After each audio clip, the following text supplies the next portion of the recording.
Քանի անգամ ասի բացեի բաց ռազմական հեղաշրջում է պետք, պատերազմի օրերին ասի։ Եվ նախագահներին ասեցի, Քոչարյանին եւ Սերժին։ Պետք է ռազմական հեղաշրջում, բայց մենք բանակ չունեցանք գեներալիտետ։ Շիրակի թեմի առաջնորդի հենց այս հայտարարությունն էր պատճառը, որ առավոտից իրավապահները առաջնորդարանում խուզարկություն էին իրականացնում։ Պարզվեց, սակայն Միքայել Աջապահյանն առաջնորդարանում չէ։ Փոխարենն այնտեղ էին գյումրեցիներ, եկեղեցականներ, ինչպես նաև փաստաբանը, որոնց թույլ չտվեցին ներս մտնել։ Միքայել Աջապահյանն ինձ լիազորել է ներկայացնելու ինչպես մայրաթորի շահերը, այնպես էլ իր շահերը ներկայացնելու, բերել է իմ արտոնագրիս պատճեն եւ ազնագրիս պատճեն, սակայն ինձ որոցը մեկը ներս չի թողել, չեն թույլատրել, որպեսզի ներկա գտնվեմ խոզարկությանը, ինչպես նաեւ երկրորդ անգամ եմ ներկայացել, խնդրել եմ, որպեսզի փաստաթղթերը տանեն, նայեն, տեսնեն արդյոք պատշաճ չէ, թույլ տան, ասել են, որ ընդհանրապես փաստաթուղթ անգամ չենք վերցնի, ներս չենք մտնի, ոչ մի բան չենք անի։ Եթե օրինական խոզարկություն է կատարվում, ինչու չի կարող անձի փաստաբանը ներկա գտնվել այդ խոզարկությանը։ Ներսում ոչ ոք չկա, իրենք ասում են, որ աշխատակիցներից մեկը կա, երևի պահագն է, բայց չեմ կարծում, որ այդ մի հոգին բավարար է։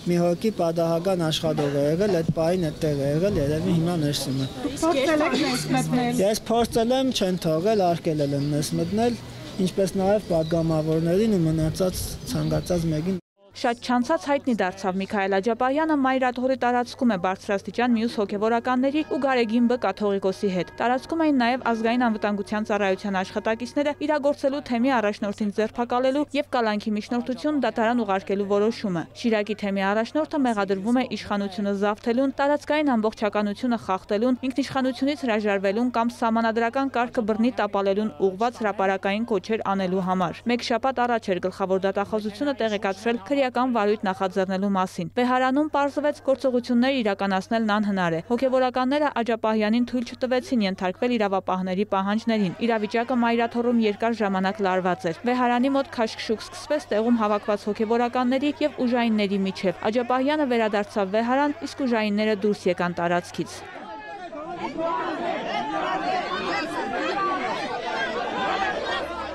Կարճ ժամանակ անց հայտարարություն տարածեց ազգային անվտանգության ծառայությունը։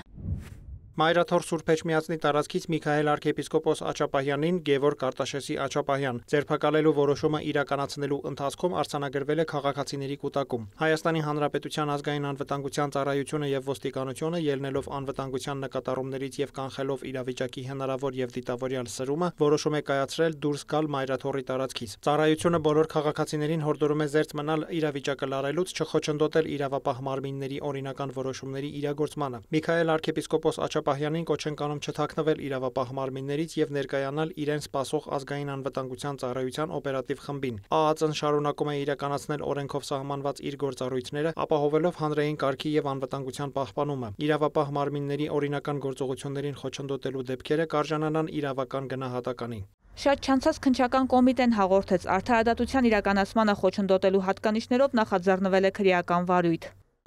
Մի խումբ անձանց կողմից խոչընդոտվել է իրավապահ մարմինների օրինական գործունեությունը, ուստի այդ փաստով արդարադատության իրականացմանը խոչընդոտելու հատկանիշներով նախաձեռնվել է քրեական վարույթ։ Քննչական կոմիտեն նախազգուշացնում է, որ տարբեր անձանց կողմից իրավապահ մարմինների օրինական մասնագիտական գործունեությանը խոչընդոտելը եւ միջամտելը Հայաստանի Հանրապետության օրենսդրության համաձայն կարող է հանգեցնել քրեական պատասխանատվության, որպիսի պայմաններում հորդորում ենք ձեռնպահ մնալ հակաիրավական վարքագծի ցանկացած դրսևորումներից։ ԱԱԾ աշխատակիցներն ու ուժայինները հեռացան, բայց լարվածությունը չթուլացավ։ Հոգևորականները թույլ չէին տալիս Աջապահյանին գնալ քննչական կոմիտե։ Բախումներն ու հրմշտոցը շարունակվում էին Վեհարանի դարպասների մոտ։ Այս ընթացքում տարածքում էր նաև Գարեգին II։ Աջապահյանը հայտարարեց, որ կներկայանա քննչական կոմիտե, իսկ հոգևորականները կհետևեն իրեն։ Կատարվում է բացարձակ ապօրինություն է, բայց ես երբեք որևիցե տեղ չեմ թաքնվել։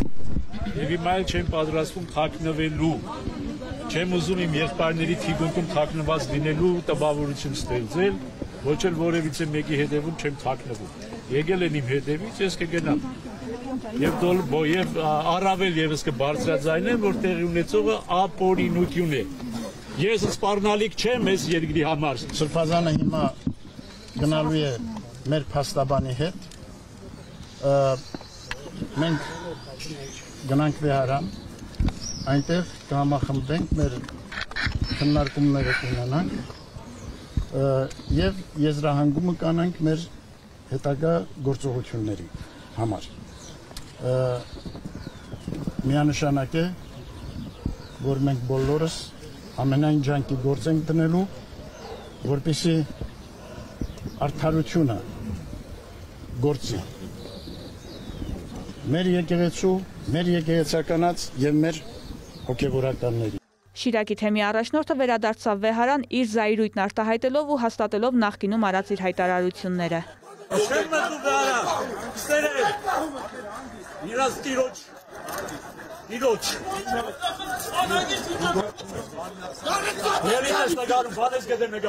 Ավելի ուշ Միքայել Աջապահյանի փաստաբանը հայտարարեց, ինքնակամ կգնան քննչական կոմիտե։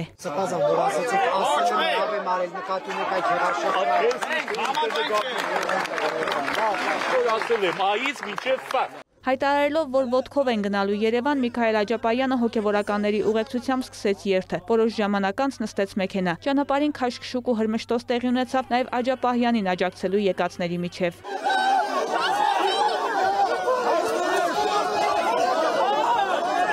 Ակնհայտ դարձավ, թե ովքեր են բախումներ հրահրում մայրաթոռում։ Facebook-յան իր էջում արձագանքեց Նիկոլ Փաշինյանը։ Տեսնելով, որ իրավապահները սադրանքների չեն տրվում, իրենք իրենց մեջ անցան բռունցքների, բախումներ չեն լինելու։ Հայաստանյաց առաքելական Սուրբ եկեղեցու հավատավոր հոտը իր սրբության սրբոցը, մայրաթոռը, քրիստոնեաբար ազատելու է եւ վեհարանը հանձնելու է վեհի։ Մարդու իրավունքների պաշտպանն էլ արձագանքեց արդարադատության իրականացմանը խոչընդոտելու հատկանիշներով նախաձեռնված քրեական վարույթի շրջանակում բերման ենթարկելու դեպքերին։ Տարածված հայտարարությունում նշվում էր, որ աշխատակազմի արագ արձագանքման խմբերն այցեր են իրականացնում ոստիկանության բաժիններ տարբեր վայրերից ձերբակալված անձանց իրավունքների ապահովման վիճակին, ինչպես նաև նրանց վերաբերյալ կազմված փաստաթղթերին ծանոթանալու նպատակով։ Քննչական կոմիտեի մոտ Միքայել Աջապահյանին սպասում էին։ Ողջույն, ով որ քրիստոնյա է, ով որ քրիստոնյա չէ, ողջույն չի։ Վարդուհի Արզումանյան, Քրիստինա Մկրտչյան, Մարտին Գևորգյան, լուրեր։